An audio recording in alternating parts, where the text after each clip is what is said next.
The wind cut through Manhattan like a knife that night, sharp with December's chill, indifferent to the loneliness that curled beneath tailored coats and polished shoes. The plaza shimmered under twinkling city lights, festive but impersonal, until a child's voice rose above the bustle, warm, clear, and utterly disarming. "Would you like to have dinner with us, ma'am? We've got space." Evelyn Cross halted mid-step. Her designer heels had only just touched the edge of the plaza when those words wrapped around her, like a sudden beam of sunlight breaking through a frozen sky. She glanced down and saw him, a boy, maybe 6, with flushed pink cheeks, tousled curls damp from melting snow, and eyes aglow with something almost sacred. He clutched a paper bag stained with grease, as if it contained treasure, and looked up at her with a smile that could melt winter itself. "Excuse me?" she asked, blinking like someone pulled from a dream. "I said we saved a seat." The boy repeated brightly, "Me and Daddy. It's Christmas, you know. You shouldn't be alone." Evelyn's gloved hands tightened around the strap of her Hermes bag, the fine lambskin creaking slightly under pressure. She wasn't used to this. The unscripted kindness, the unpolished warmth. For 2 decades, she built an empire from the bones of late nights and harder choices. Her world had no room for random invitations or spontaneous compassion, especially now from strangers with holes in their mittens. She looked around. The city moved as it always did, people rushing past, eyes averted, arms heavy with gifts and distractions. Her security detail stood watchful by the black town car idling at the curb. But the boy remained, a pocket of hope in a world too fast to notice. Before Evelyn could gather her reply, a voice called out, "Leo." A man was striding toward them, face lined with worry, will coat frayed at the edges. When his eyes landed on her, he faltered. Recognition flickered, then sharpened. Evelyn Cross, in the flesh. The woman whose net worth had its own Wikipedia page. The CEO who once told a panel of global leaders, "Compassion doesn't scale, systems do." And here she was, eye to eye with his son. "I'm so sorry," he said, stepping between them, protective instincts tightening his stance. "He didn't mean to bother you." "I wasn't bothered," Evelyn said, surprised by her own honesty. A silence followed. Snowflakes danced between them like curious spirits listening in. The man studied her, jaw firm, eyes wary. Then the boy tugged at his coat. "But Daddy," she looked sad. That simple sentence cut deeper than any business negotiation ever. Had Evelyn's breath caught, the man winced. "Leo," but Evelyn crouched, almost involuntarily, until she was eye level with the boy. "Why do you think I'm sad?" she asked. Leo shrugged, unbothered by social rules or tact.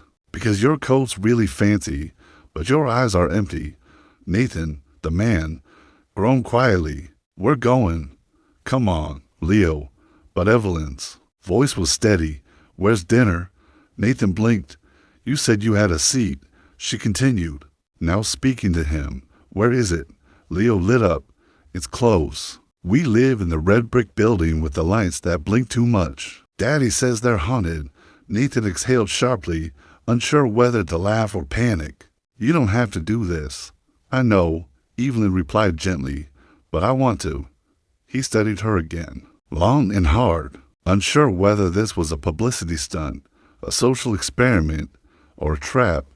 But she didn't flinch. Only something in her eyes, fatigue maybe, or a longing to hold the name, betrayed her. "Okay," he said, cautiously, "but we don't do fancy." "Good," Evelyn said, rising to her full height. "I've had enough fancy to last a lifetime." The red brick walk-up was a relic, walls whispering stories of years lived with effort and love.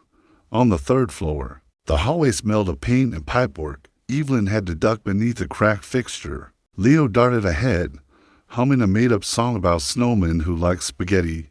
Nathan unlocked the door. "It's not much," he said quietly. "It's not nothing," Evelyn replied, stepping into warmth. Not just the kind that came from the radiator, hissing against the cold, but the kind born from lived-in spaces. There were mismatched cushions, a sagging couch under a patchwork blanket, and a tiny Christmas tree made of cardboard and glitter. On top, a dinosaur wearing a foil star. Leo beamed. I made the tree at school. Cool, right? For the first time in years. Evelyn laughed, not a corporate chuckle or a polished social soundbite, but a laugh that shook something loose inside her. Nathan blinked at the sound, then turned. I'll see if there's enough spaghetti left. I'm not really hungry, she said, then softened her words. Not for food. He paused, then disappeared into the kitchenette. Evelyn wandered to the table. 2 chairs, one with a carefully folded cushion. She touched it. Leo noticed. That one's yours. You didn't know I was coming. We always leave one, Leo explained. Sometimes people show up. Daddy says we shouldn't let the chair be empty. A quiet pause. It used to be Mom's. She died when I was a baby, but Daddy says her chair should always be ready, in case someone needs it. Evelyn sat down slowly, the cushion warm. Beneath her, Nathan placed a plate in front of her, spaghetti and toast, like it was a gourmet offering. Bon appetit, he said dryly. Evelyn twirled the noodles, silent. Across from her, Leo chewed happily. You don't have to eat it all, but if you cry, that means you like it. Nathan choked on his toast. Evelyn smiled. I'll keep that in mind. They eat in rare peace.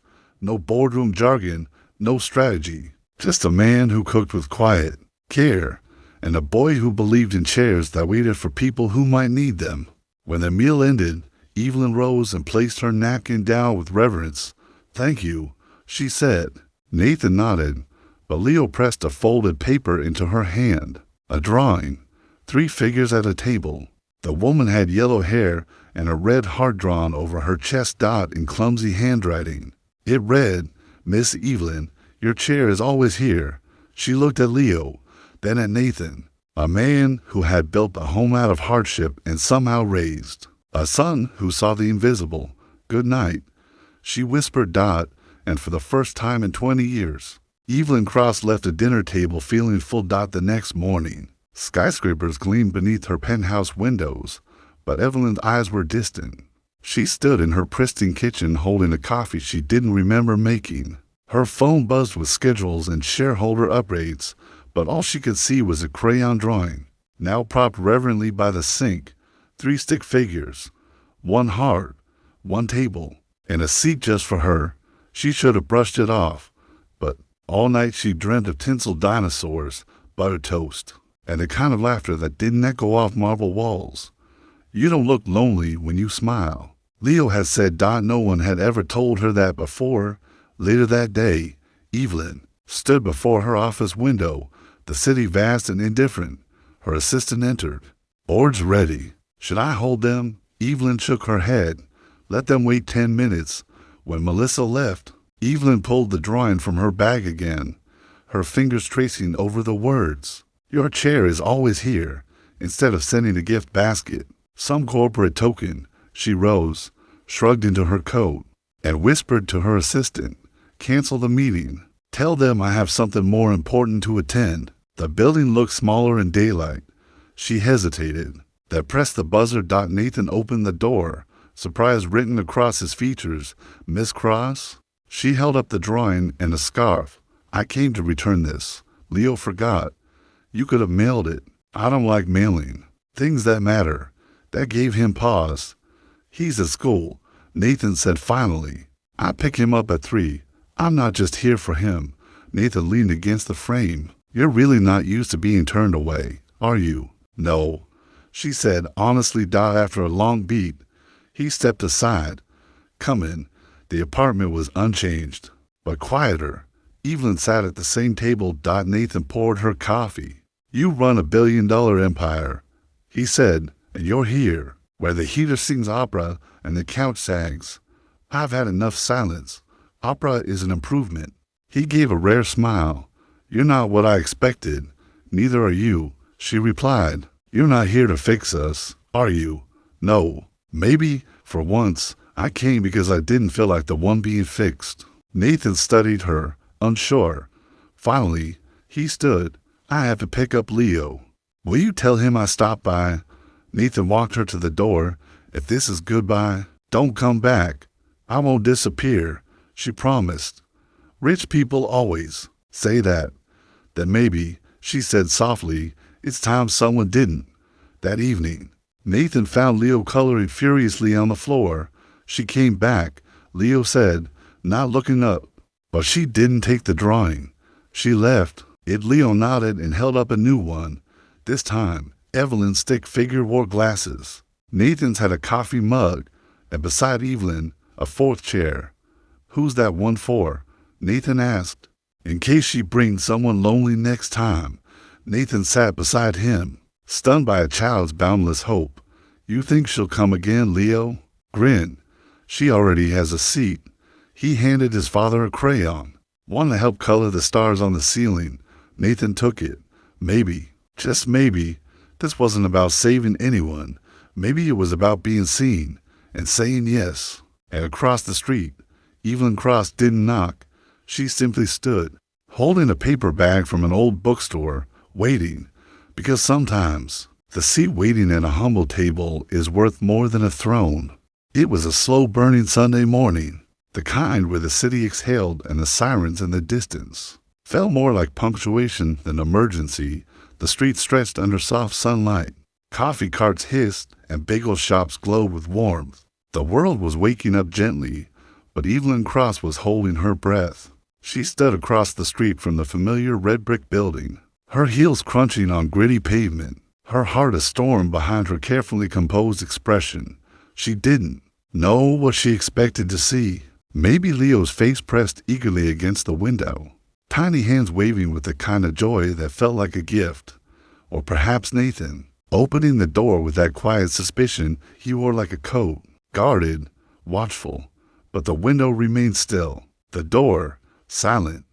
Disappointment curled low in her chest as she turned to leave when something caught her eye. Taped to the building's doorway was a small scrap of grocery receipt, edges curled from wind. On the back, drawn in fading crayon, was a woman with long yellow hair, a table beside her, 2 chairs, still there, still waiting. Inside, Nathan was standing at the sink, absently brushing toast crumbs into his palm. When the knock came, before he could even call out, Leo was already bolting across the apartment. It's her, he cried. Leo, wait, Nathan started, but the boy had already flung open the door. And there she was. Evelyn stood with the sunlight behind her like a halo of soft defiance. Her breath caught in her throat, unsure, a little out of place, a little out of time. But when Leo threw his arms around her leg and beamed up at her, the hesitation cracked. You came back, he said, his voice bursting with relief. I did, Evelyn answered, surprised by how much that welcome mattered. But only because someone promised the world's best pancakes. Leo turned to his dad with a triumphant grin. She said yes. Nathan appeared in the doorway, arms crossed, eyes unreadable. Didn't expect to see you again, he said. Evelyn held up a small bag from an old bookstore. I found something. Thought Leo might like it. Nathan didn't answer. He stepped aside, wordlessly, allowing her in. The book inside the bag was weathered, its cover cracked and softened by time. Architecture for the young dreamer. Leo opened it with reverence, each page like sacred parchment. His fingertips brushed blueprints of curved towers, dreamlike arches, stardust domes. Where did you find this? Nathan asked, his voice quieter now.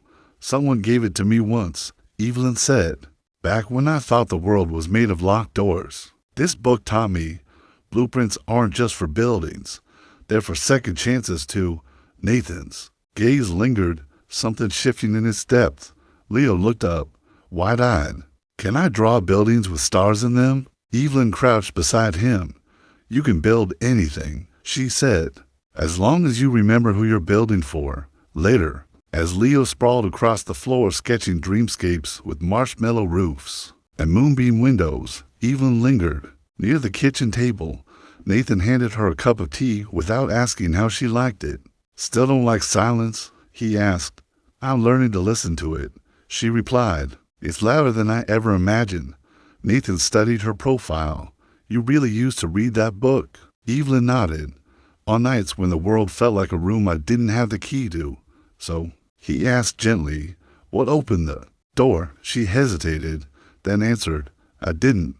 Someone left a chair on the other side. He looked at her, skepticism and something softer colliding behind his eyes. You don't seem like someone who needs company.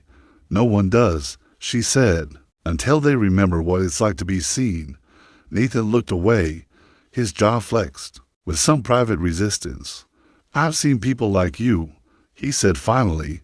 They show up, taste the warmth, then disappear when it doesn't feel novel anymore. That's fair. Then why haven't you vanished? She placed the mug down carefully, because last time I left, the quiet followed me all the way home for a moment. The world softened, the room, the light, even the guarded curve of his shoulders. I don't trust easily, Nathan murmured. I don't stay easily, she replied. Yet both of them were still there. Leo fell asleep early that night, curled on the couch with his half-colored blueprint of a heart-shaped skyscraper. Evelyn watched him from the doorway while Nathan washed the dishes. He's a good kid, she whispered. I've tried to give him a world that doesn't lie to him. And have you? I've tried. Evelyn turned to the window. The city glittered below, alive with stories she no longer felt part of. My parents were ghosts in designer suits, she said softly. They adopted me from a state home at 8, sent me to boarding school by 10. My laughter was too loud for their lifestyle. She laughed, dry and brittle. So I learned to be quiet. Then I learned to be loud enough to be listened to, but no one ever really heard me. Nathan stepped closer.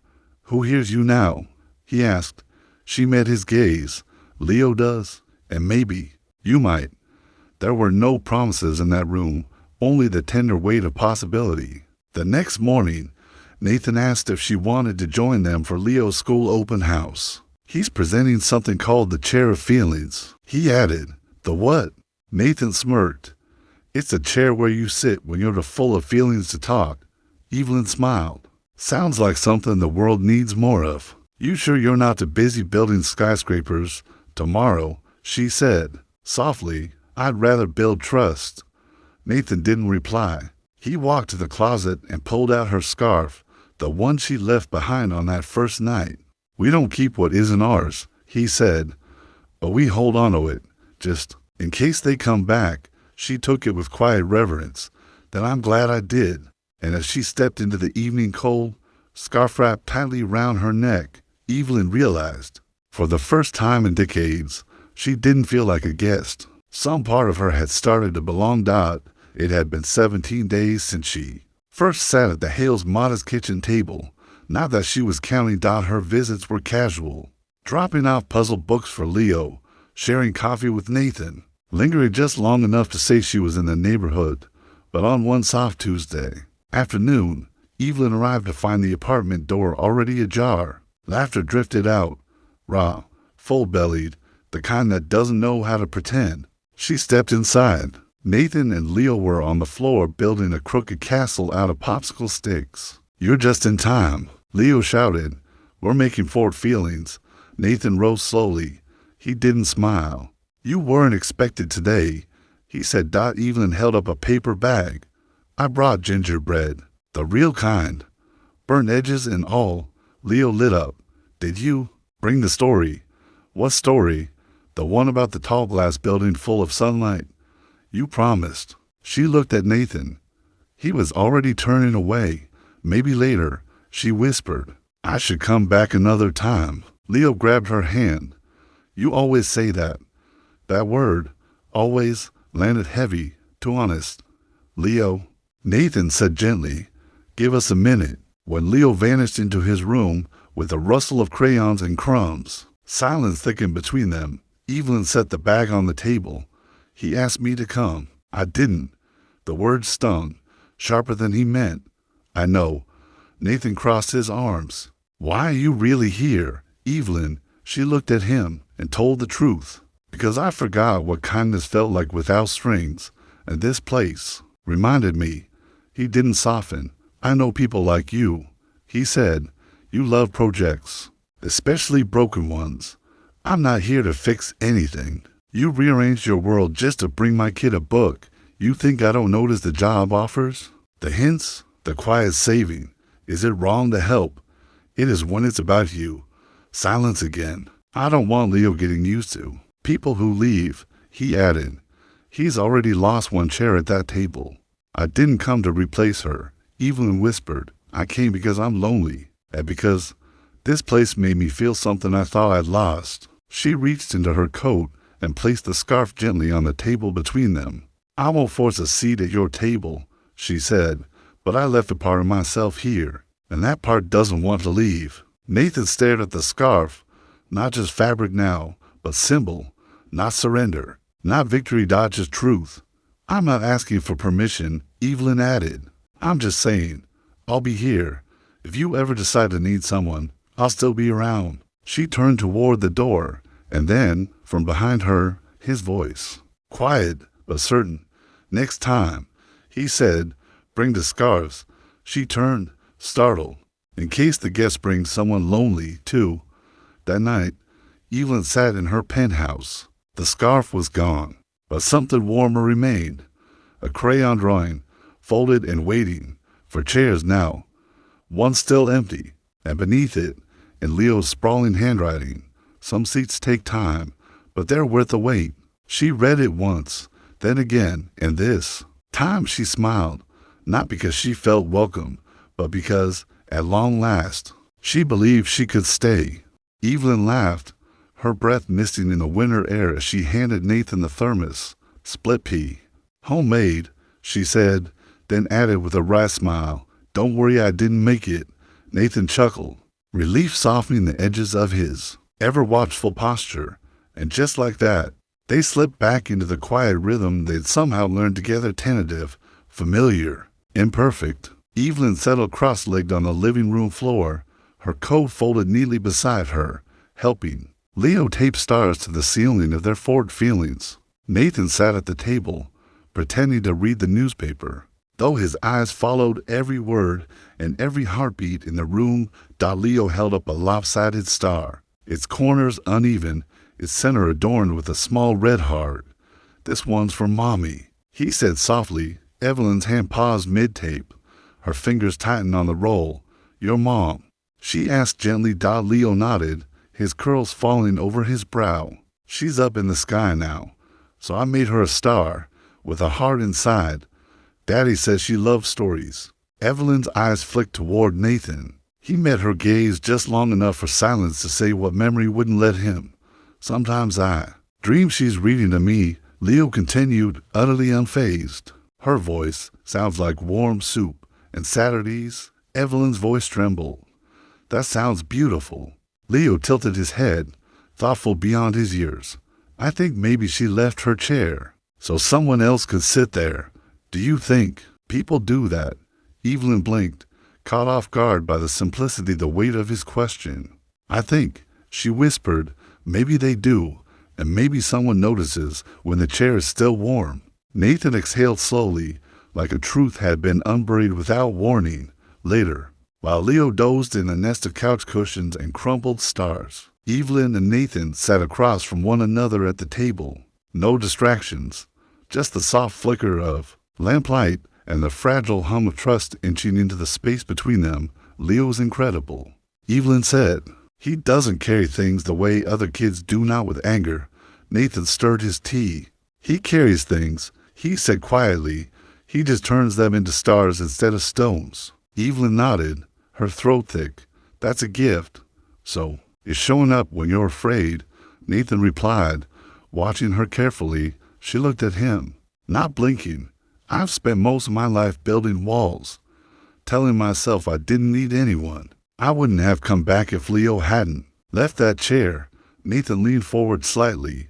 Why did you come back the second time? She hesitated, then answered with soft, unflinching honesty. Because I wanted someone to miss me, and I think he did. Nathan didn't smile, but the light in his eyes shifted, subtle but undeniable.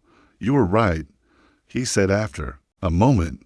About chairs. She tilted her head, confused.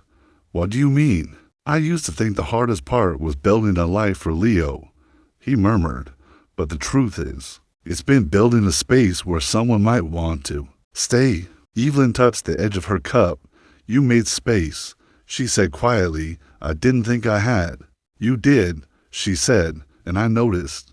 They let that truth settle without words, without movement, because some truths deserve the quiet. Finally, Evelyn reached into her bag and slid a small box across the table. You brought a present, Nathan asked, raising an eyebrow.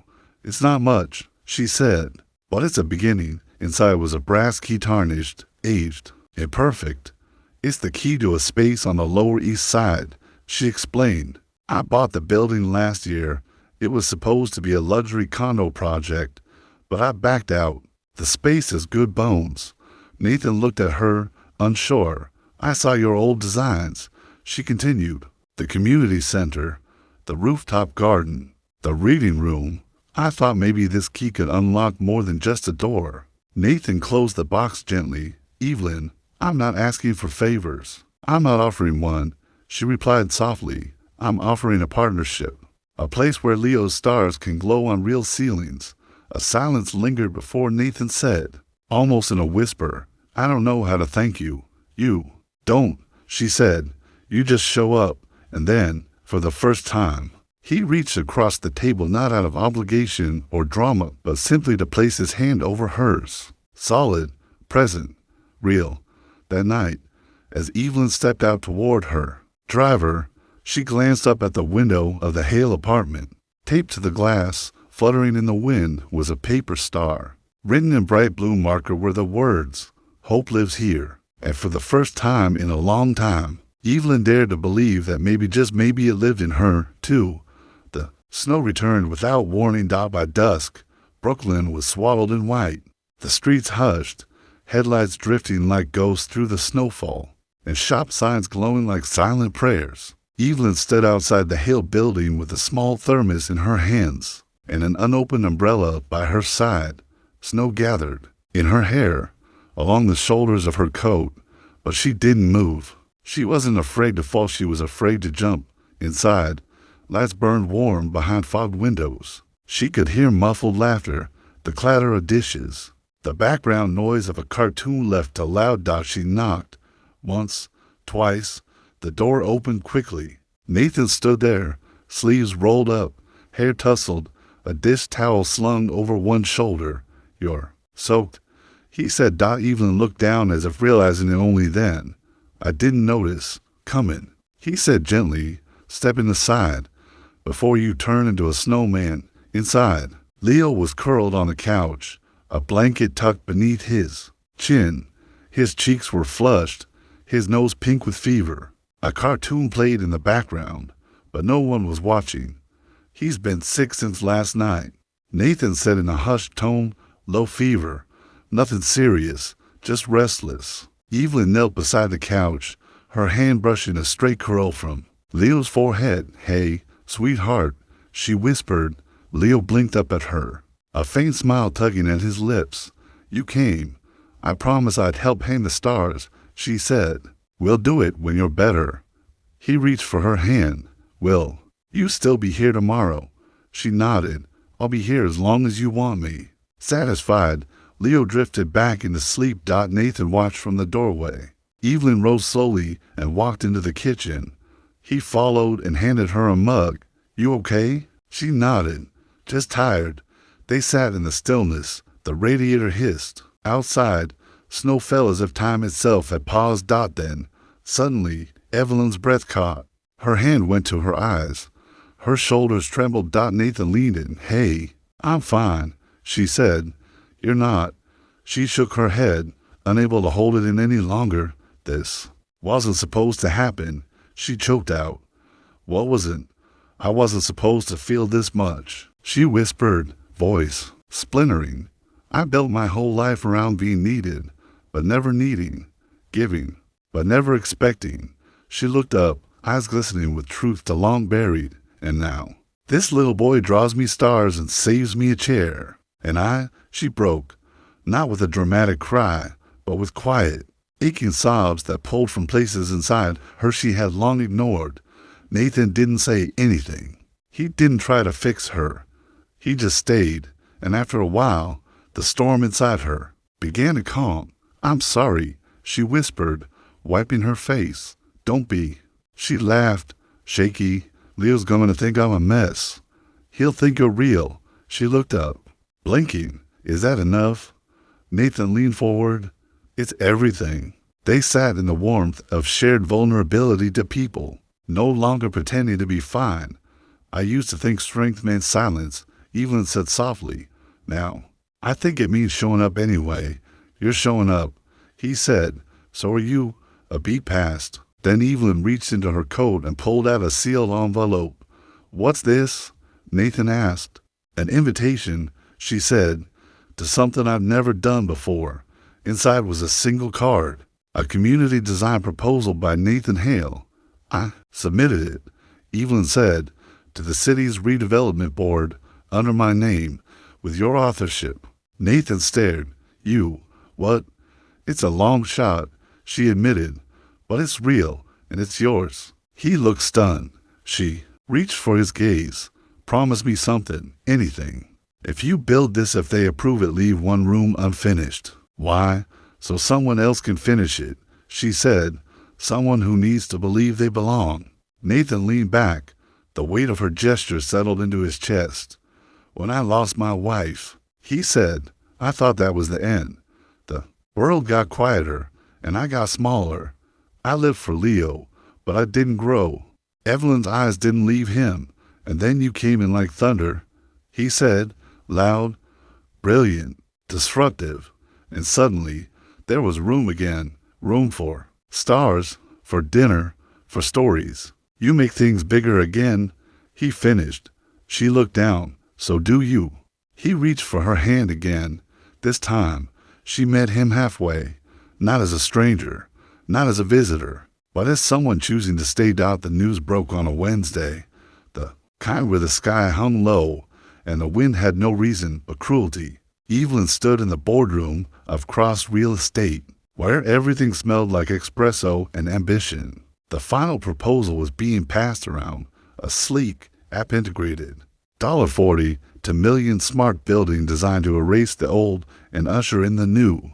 But Evelyn couldn't breathe, because she knew that address, Leo's address, Nathan's home, the building, with the squeaky stair, the taped-up stars, the kitchen where she had learned how to fall apart. Now her name was stamped on the demolition notice. Cross Redevelopment Initiative, Phase 1. Miss Cross, one partner said, we're ready to vote. Evelyn's voice came quiet, but steady. Table it. A pause. Excuse me, the CFO asked.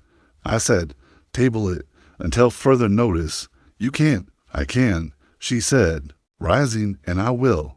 She left the room before anyone could object, because somewhere on the Lower East Side, a 6-year-old boy might be cutting paper stars, and she refused to be the one to shatter his sky dot by the time she arrived at the building. The sky was the color of bruised peaches caught between dusk, and night dot the door was locked out, and taped to it was a letter scrawled in crayon. She recognized the handwriting instantly. Miss Evelyn, I heard Daddy on the phone. He thinks I don't listen, but I do. He said our building is going away because someone pushed a paper too far. Was it your paper? It's okay if it was. And Evelyn stood there, snow gathering on her, shoulders once more, not afraid of falling, but ready, finally, to jump. The letter was folded carefully, edges softened by the tremble of small hands and the innocence of belief. Evelyn read it slowly, reverently, her fingers quivering as if the paper itself had come alive.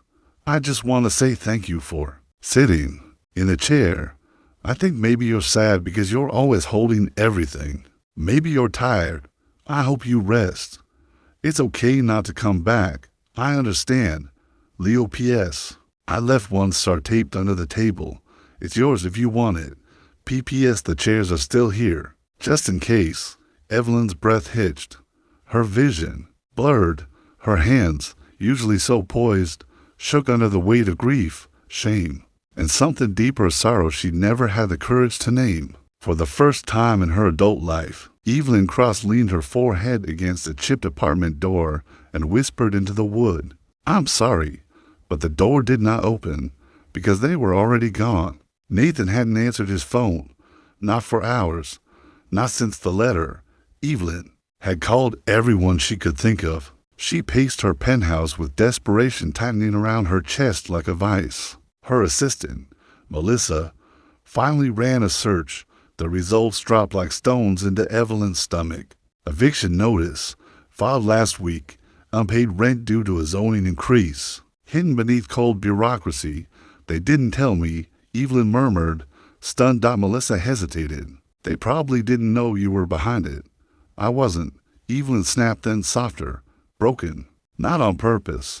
But intent didn't matter when damage had already been done. She spent the entire day chasing rumors and rumors. Of rumors, old numbers, cold leads, neighbors who remembered a face.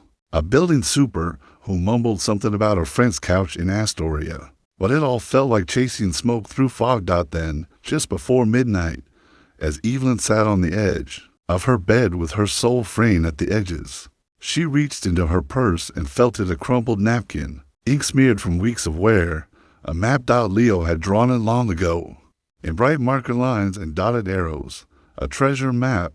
He'd called it a secret trail to the park, where he and his dad liked to sit and count buses. Beneath the doodles, he'd written, just in case you ever want to find us when we're hiding. Evelyn stared at the napkin like it was sacred. Then she grabbed her coat. The shelter was nestled quietly between a tired laundromat and a deli that smelled like burnt onions and worn-out prayers. A place forgotten by the city, but held together by those still trying not to disappear. Inside, the light was soft, golden, and worn thin at the edges. People murmured in corners, pretending not to be lost. Evelyn stepped through the door, eyes adjusting, heart in her throat, and there he was. Nathan, sitting in the far corner beneath a faded bulletin board, gently folding a blanket over Leo's sleeping form. The boy was curled on a narrow cot, cheeks flushed, hands tucked under his cheek. Nathan didn't look up until she spoke. I got your letter. He still, then turned. His voice was low, tired. You're too late. I know, she said, her voice barely more than breath. Leo cried himself to sleep. He added, each word a blade. I deserve that. Nathan stood. You said you weren't here to fix things, Evelyn, but you broke them anyway. I didn't know, she pleaded. I tried to stop it, but you didn't see before. His voice rose, sharp with pain. That's the difference. You show up when it's poetic, when the chair's waiting. But this is real life. Rent, rooms, shelter. I didn't come for forgiveness, she said quietly. He blinked. Then why? I came to ask if there's still a seat, even if it's just on the floor. Nathan stared at her for a long time. His silence was louder than any words. Then he looked at Leo. He still left you a star. Her eyes fell. I saw. Nathan reached into his coat and pulled out a folded piece of paper. He handed it to her without a word. She opened it. A drawing. A castle note. The shelter reimagined in crayon as something sacred. Its windows glowed. Stars lit the sky. 3 figures stood inside. Evelyn, Nathan, Leo. Beneath it, in Leo's unmistakable blocky scrawl, home is not a place. It's people who don't run. Evelyn pressed the drawing to her chest. I'm not running, she whispered. Then stay, Nathan said, but not to undo something. Stay because you believe in what's still left. And for the first time in her life, she did. With her whole heart, she did. The shelter smelled like overcooked rice and paper prayers. Evelyn hadn't left since midnight. She sat in a quiet corner next to Leo's cot, a blanket wrapped around her shoulders, not because she was cold, but because for the first time in years, she had nowhere else to be. Morning filtered through stained glass windows like sunlight, remembering how to be kind. Leo stirred. Evelyn straightened, heart thudding softly like a drum. He blinked up at her with sleep still heavy in his lashes. Then he smiled. You stayed. She nodded, her voice catching, of course. He sat up slowly, surveying the room. It's not home, he said. But Daddy says people can be home too. Evelyn bit her lip to keep from crying. Your daddy is a very wise man. Leo looked at her, serious as ever. Are you staying for breakfast? They have square eggs. I've never had a square egg, she replied. They taste like circles, he said solemnly, but feel like corners. She laughed gently, freely, and across the room, Nathan turned, coffee in hand, watching her with a softness he hadn't let himself feel in years. Later that day, Evelyn made a decision, not the kind that filled headlines, the kind that made room. She returned to Cross Real Estate. Her name still shimmered on the glass doors, still echoed in the silent elevators, but everything inside her had changed.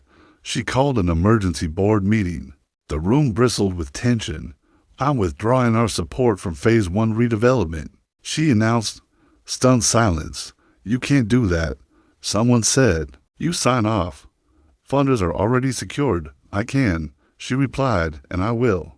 But why? She stood taller. Because the city doesn't need another smart building. It needs a true one, built on community, on listening, on staying. She held up a blueprint, Nathan's blueprint.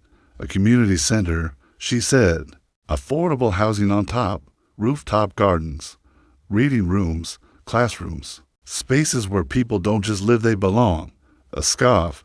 You think this redemption arc of yours justifies killing a multi-million-dollar project? Evelyn met the skeptic's eyes. I'm not interested in redemption, she said. I'm interested in building something worth staying for. This time, the silence that followed wasn't from shock. It was from respect. That evening, Evelyn returned to the shelter, not with apologies, not with promises, with keys. She held the warm brass in her hand as she stepped toward Nathan. You planning to build us a castle? He asked, half smiling. Something better, she said. A home? He hesitated. We've been through a lot. Leo and I, we don't bounce back as easily as people think. I'm not asking you to bounce, she replied.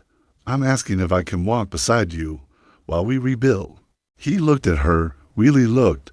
Then he reached out and took the key, not as a deal, but as a gesture.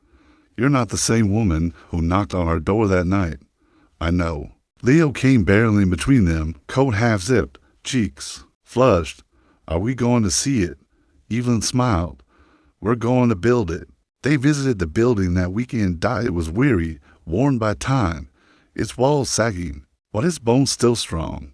Like a story waiting to be rewritten, Leo ran through the halls, arms out like airplane wings. Can I pick the color of the reading room?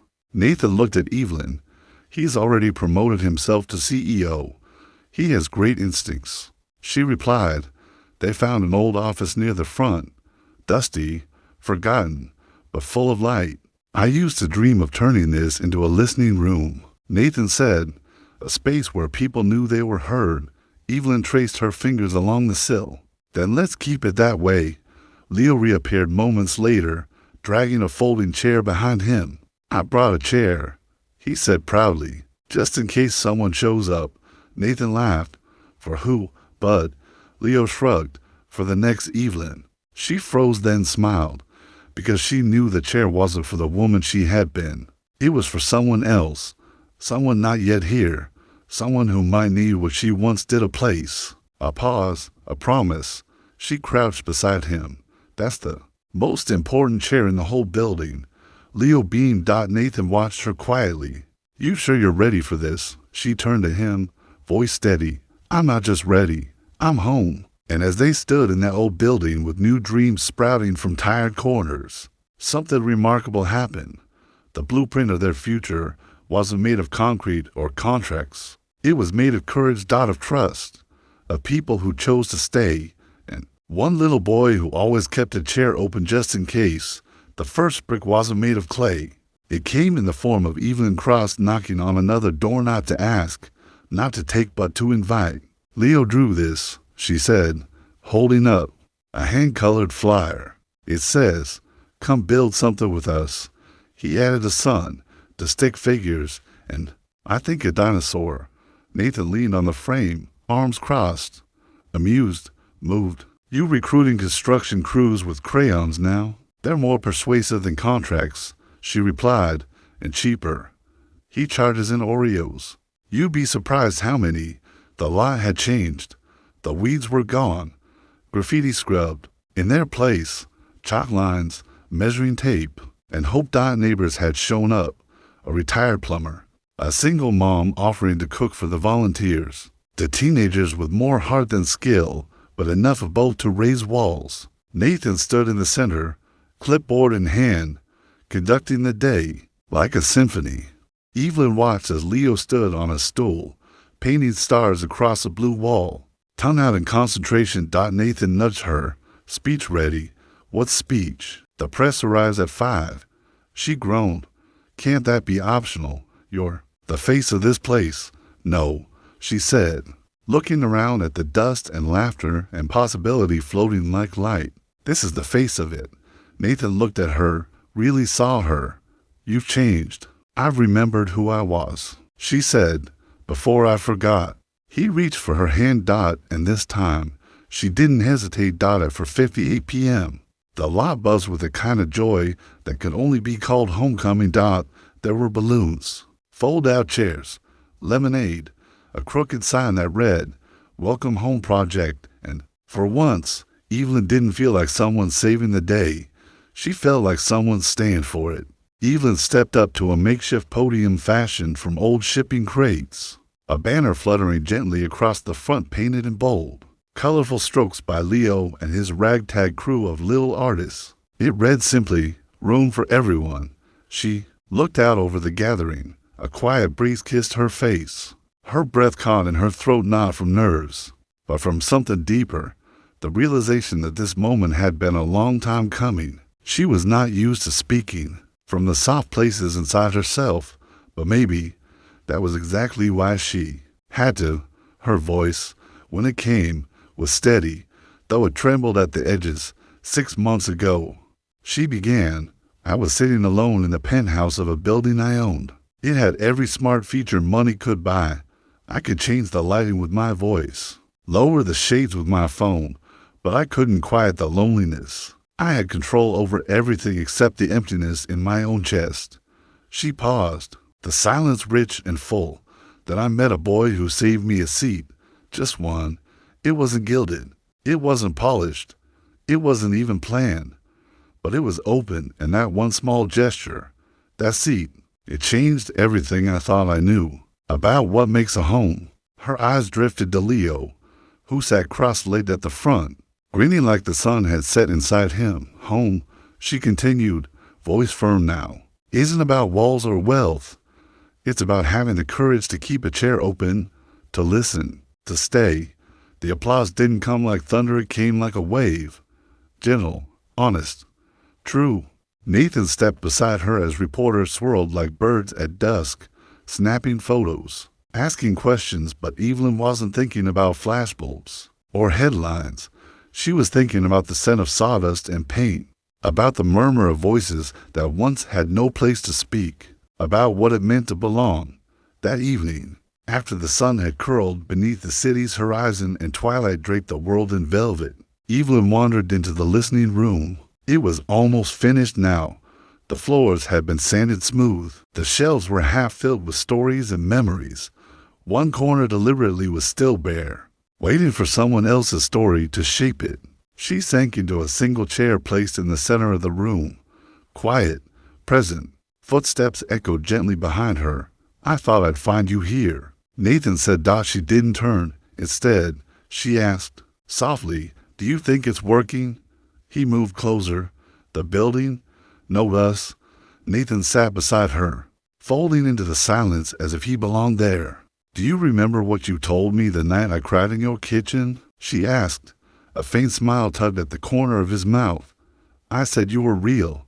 She nodded. You made me believe it. He reached for her hand again. This time neither of them shook. You don't have to fix everything to deserve to stay, he said. You just have to keep showing up. She looked at him then, and her words barely left her lips. That I'm here. The room around them was quiet, but not empty. Because sometimes the deepest kind of love doesn't declare itself in grand gestures.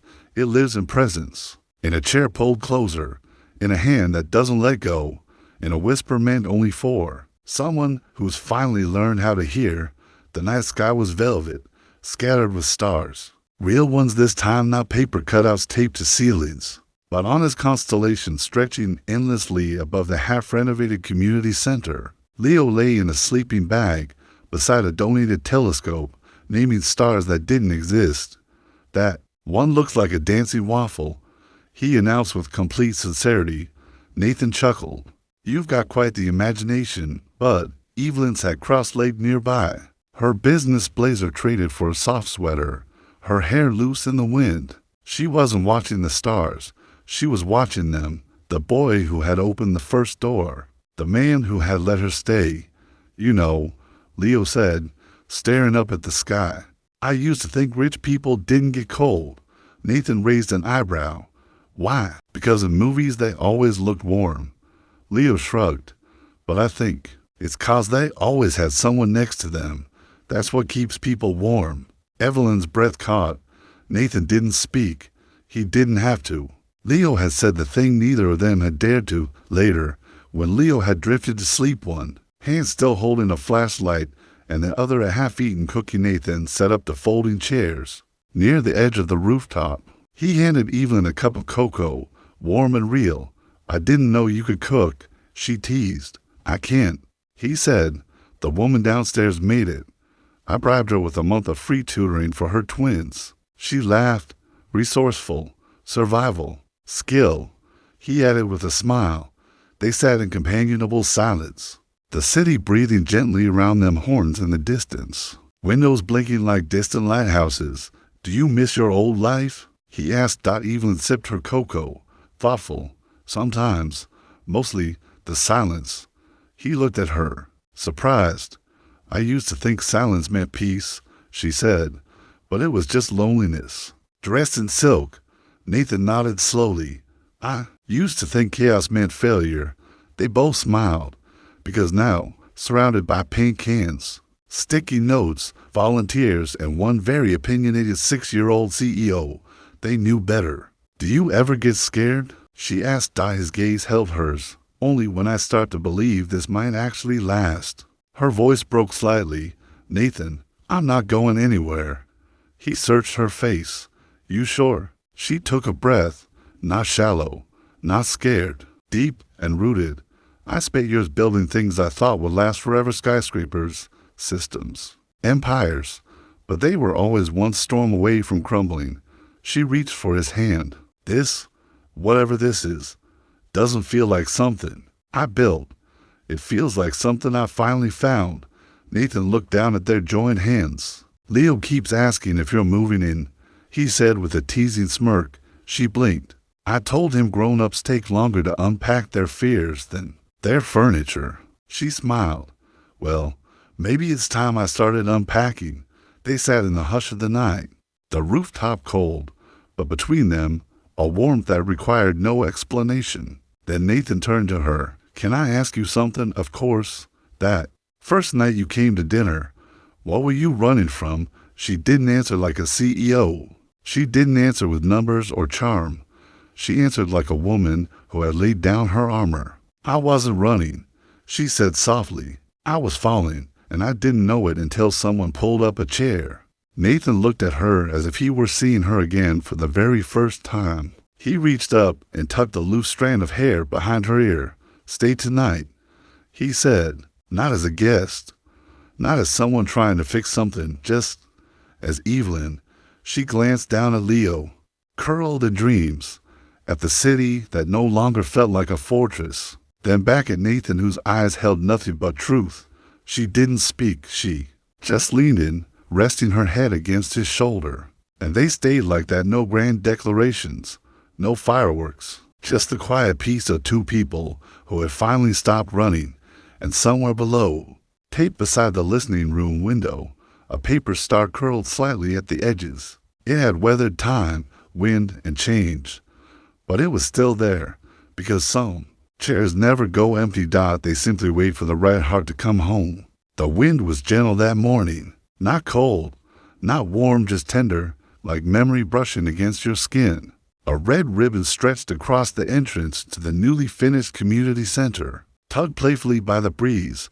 Leo had insisted on tying the bow himself, triple knots, he declared, so no grown-up messes it up before I say go. Evelyn stood nearby in a navy coat, holding scissors Leo had decorated with gold stars.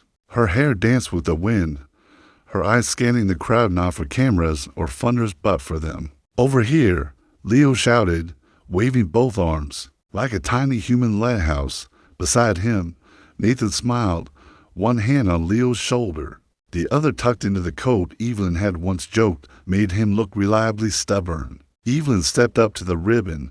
The crowd hushed not out of duty, but anticipation. She looked at them, heart steady. "We built this place," she said, "with bricks, sweat, and setbacks. But the truth is it was already being built long before the first wall went up." She looked at Nathan, then at Leo. "It started with a child's invitation, a dinner, a seat, a question I didn't know I'd been waiting my whole life to hear. Do you want to have dinner with us?" Laughter rippled through the crowd, soft, warm. "It was just one chair," she continued, "but it held space for grief, for grace, for growing. And now," she added, "this building stands not because of blueprints or budgets, but because some people believe that leaving a chair open could save a life." She turned to Leo. "Would you do the honors?" He beamed, grabbed the scissors with both hands like they were a sword, cutting a portal into a new world. 1, 2, 3. The ribbon snapped. Applause rang out like wind chimes in a summer storm, joyful, unscripted. Real. Nathan joined her, the sound of celebration washing over them. "You did it," he said. "We did it," she replied, tears blooming. He looked at her. "So, you still running?" She shook her head, eyes misting. "I stopped the night I stayed." Nathan smiled. "So did I." They turned to watch Leo dash through the double doors leading a stampede of children into a space that now belonged to them all. Inside, life pulsed through the walls, mosaics, cinnamon, soup, pillow forts, reading rooms bathed in light. And at the heart of it all, the listening room. 2 chairs. One held a book, the other held a note. "Sit here if you want to be heard." Evelyn walked over and sat. She placed a photo between them, her, Nathan, Leo on the rooftop, wrapped in blankets, laughing at something no one could quite remember. Nathan joined her. "I never thanked you," he said softly. "For what?" "For staying, for choosing us." She smiled gently. "I didn't choose you," she whispered. "I remembered you." He looked confused. "When I was young," she said, "I used to sit by a window and wonder if anyone would ever knock. For business, not for brilliance, just for me." She looked at him. "When Leo asked me to dinner," he answered a question I had stopped asking. Nathan took her hand again. "You're not the same woman who showed up that night." "I hope not," she said. "You're better." They sat in silence, not because there was nothing left to say, but because sometimes silence is a form of belonging. And the chairs, they were no longer waiting.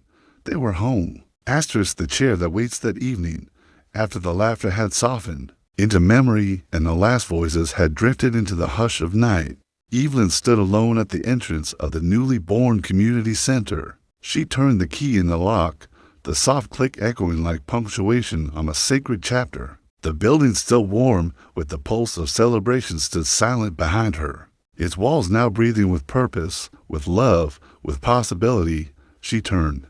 There, just a few steps away in the golden wash of the street lamp, stood Nathan, his silhouette etched in quiet devotion. In his arms, Leo slept, face nestled into the wool lining of his father's coat, his small hand clutched at the fabric, his breath slow and even, as though peace had finally found its way home.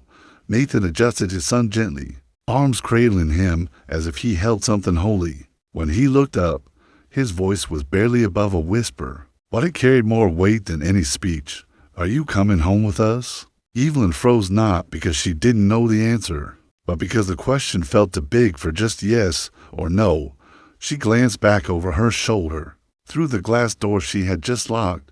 Inside, the center glowed like a hearth. The lights, dimmed now, but not dark. The laughter still lingered in the walls. The air felt thick with stories and warmth and the quiet electricity of people finally seen. And then she noticed it, a bench positioned just beside the door. It hadn't been there before, or if it had been waiting to be noticed. She stepped closer. A small plaque had been installed, freshly polished, its engraving simple and true, for everyone still waiting for someone to stay. Her breath caught.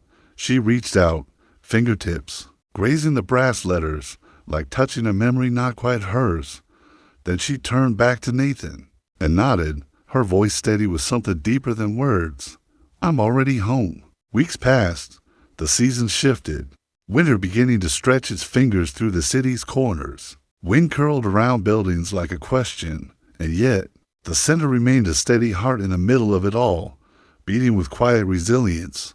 One chilly afternoon, as clouds stitched themselves across the sky in shades of gray, a man stood just outside the center's doors.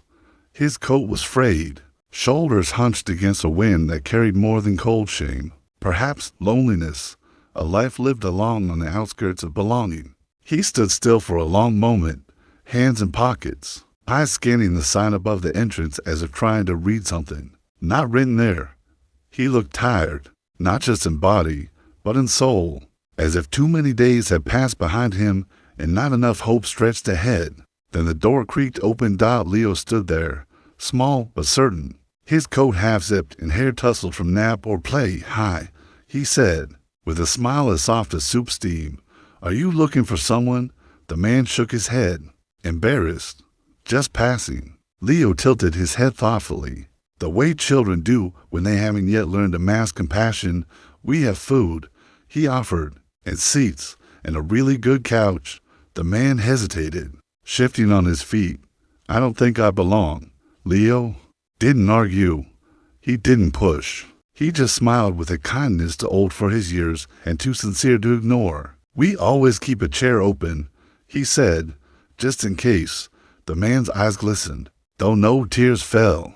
Not yet. And inside the building, Evelyn looked up from her desk, something in her chest tightening and softening all at once. She watched the man take one slow step forward, then another, not as a client, not as a burden, but as someone whose story had just found its door. Because here in this space carved from grace and courage, in this building stitched together by second chances and laughter echoing off warm walls, no chair ever stayed empty for long. Not when hearts were brave enough to stay. Not when hands remembered how to reach. Not when people chose to become each other's home. A heartfelt outrow and call to action. If this story found you, if even one sentence stirred something inside, we want to hear from you. What part stayed with you the most? And where in the world are you watching from? Your words matter here, more than you know. Leave a comment below and share what touched you. We read everyone. If you believe in stories that heal, that bring light, and remind us of the simple power of kindness, subscribe, hit the bell, stay a while. Because somewhere out there, someone is still waiting for a chair that says, we kept this for you, just in case. Thank you, from the depths of our hearts, for being here. Until next time, keep a chair open. Someone might just need it.